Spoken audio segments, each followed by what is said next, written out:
Anyway, real life economics, we got Reaganomics right now. You're probably wondering, who the hell is Reaganomics? It's Ronald Reagan. If you don't know, get out of America. But now you know. So, Reagan, considered one of the greatest presidents of all time because he did so much, for, giving everyone money, everyone was happy. It was a great time because we were in Cold War and we were usually, used to being poor. Now, Reagan was great. He did a very good amount of things, but there's a little bit of things he did wrong. But one of his main things that he did was Reaganomics, obviously. What it was a copy of Herbert Hoover's during the Depression. It's called the trickle-down theory, where he gave money to companies and stuff like that for subsidies if they do so well and they do some things. And since companies got some money, they're willing to hire more people. They're willing to do more things.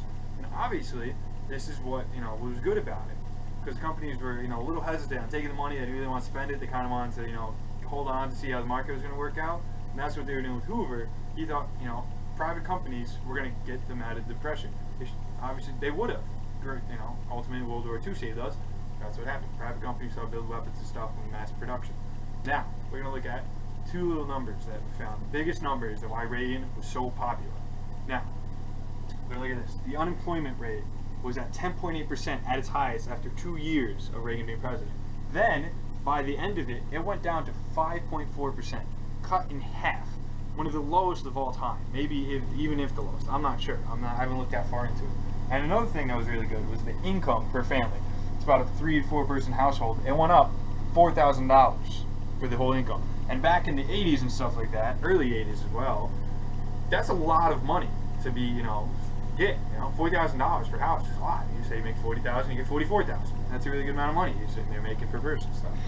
But one of the biggest things was we were in the Cold War, and it was really, really just crazy with the amount of spending per country with nuclear weapons and things like that. Reagan also did something instead of nuclear weapons. It's called the Star Wars program. You probably never have heard of it. Most people haven't. But what happened was he started investing money into lasers. Yes, I said lasers. Like the pew-pew lasers to try and shoot nukes down out of the sky that were coming in if there was ever a nuclear war to break off. Or lasers and satellites that were sending up that could hit the country and blow up cities and buildings and tanks and things like that even.